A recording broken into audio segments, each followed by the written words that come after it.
एक साल 2 साल రెండేళ్లు ఒప్పుకోబట్టింది. ఇప్పుడు నిలదీసే పరిస్థితి మనం చూస్తా ఉన్నాం. అంటే ఇక ప్రజలు నిలదీస్తున్నారని డైవర్షన్ టాక్టిక్స్. నిన్న నాకు కేటీఆర్ ఇస్తాడు. గంతే కదా నువ్వు ఇచ్చేది. వచ్చిందా? గంతే చేస్తాడు.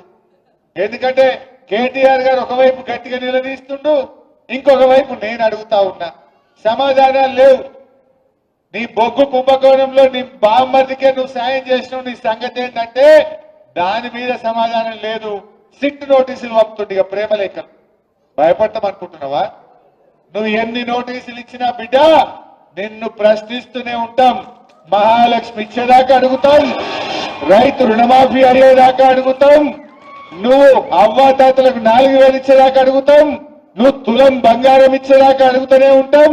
పిల్లలకు ఎస్సీ ఎస్టీ బీసీలకు ఫీజు రియంబర్స్మెంట్ డబ్బులు ఇచ్చేదాకా రేవంత్ రెడ్డి వెంట పడుతూనే ఉంటాం. నువ్వు ఎన్ని నోటీసులు ఇచ్చినా, నువ్వు ఎన్ని అటెన్షన్ డైవర్షన్లు చేసినా నీ వెంటనే పడతాం. ఏందన్నట్టు మనం మున్సిపల్ ఎన్నికల్లో పనిచేసుకోవద్దు, ఇక ఈ సిట్ నోటీసులు ఇచ్చి దారి చుట్టే తిరగాలి. నీ బామ్మర్ది బొగ్గు కుంభకోణం బయటకు రావద్దు, ఈ సిట్ నోటీసుల మీద డైవర్షన్ పాలిటిక్స్ చేయాలి. నడవ ఈ డ్రామాలు.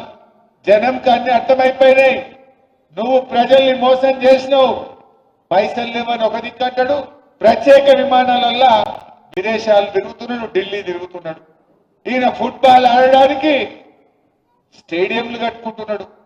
ఈయన ఫుట్బాల్ ఆడడానికి సింగరేణి నుంచి 10 కోట్ల రూపాయలు తెచ్చుకొని ఈయన ఫుట్బాల్ షోకులు నెరవేర్చుకుంటుండు. మొన్న 100 కోట్లు ఖర్చు పెట్టిండు ఫుట్బాల్ మీద. 100 కోట్లతో 10 స్కూళ్లు కట్టకపోదుమా?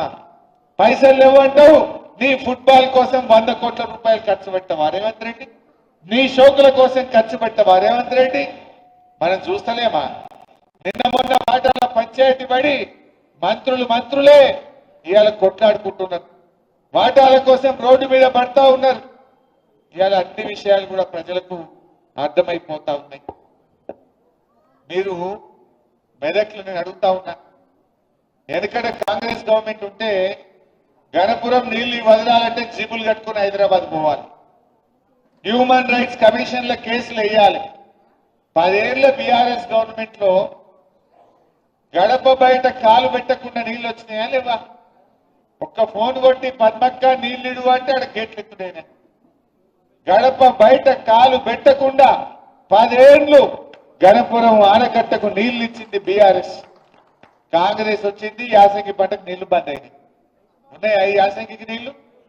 ఈ యాసంగి ఎండబెట్టేసింది. క్రాప్ హాలిడే ప్రకటించింది. యాసంగి రైతు బంధు ఇప్పటిదాకా వాళ్ళే.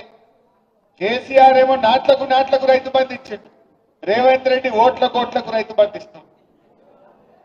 ఇప్పుడు ఎందుకంటే మొన్న సర్పంచ్ ఎన్నికలు ఉన్నాయని ఓట్లకు పైసలు వేసిండు.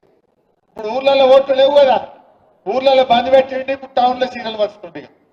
ఆయనకే తెలివి ఉందనుకుంటుండు. ప్రజలు నీకంటే తెలివైన వాళ్ళు రేవంత్ రెడ్డి. తెలివి నీకే లేదు, ప్రజలకు నీకంటే తెలివితేటలు ఎక్కువ ఉన్నాయి. ఆ ప్రజల్ని గుణపాఠం చెప్పడానికి సిద్ధంగా ఉన్నారు అని మనం చేస్తా ఉన్నా. బాగా ఆలోచించండి.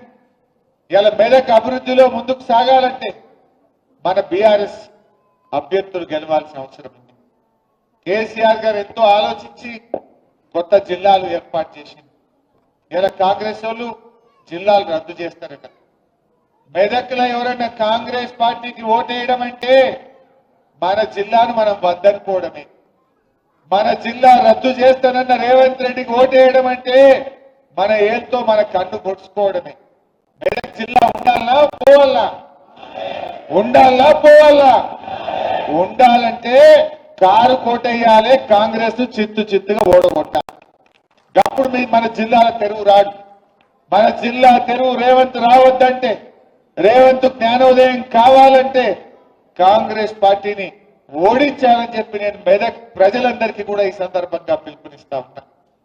మెదక్ అయినా, నర్సాపూర్ అయినా, రామాయణపేట అయినా, తూప్రాన్ అయినా 4 మున్సిపాలిటీలు గులాబీ జెండా ఎగిరి తీరాలని చెప్పి కూడా నేను ఈ సందర్భంగా పిలుపునిస్తా ఉన్నా. నాకు నమ్మకం ఉంది తప్పకుండా ఈ 4 మున్సిపాలిటీలు కూడా బీఆర్ఎస్ గెలిచి తీరుతుంది. అసలు కాంగ్రెస్ వచ్చినాక మున్సిపాలిటీల్లో బుగ్గలు కూడా వీధి దీపాలు కూడా వెలుగుతలేవు చెత్త కూడా సరిగా ఎత్తుతున్న పరిస్థితి లేదు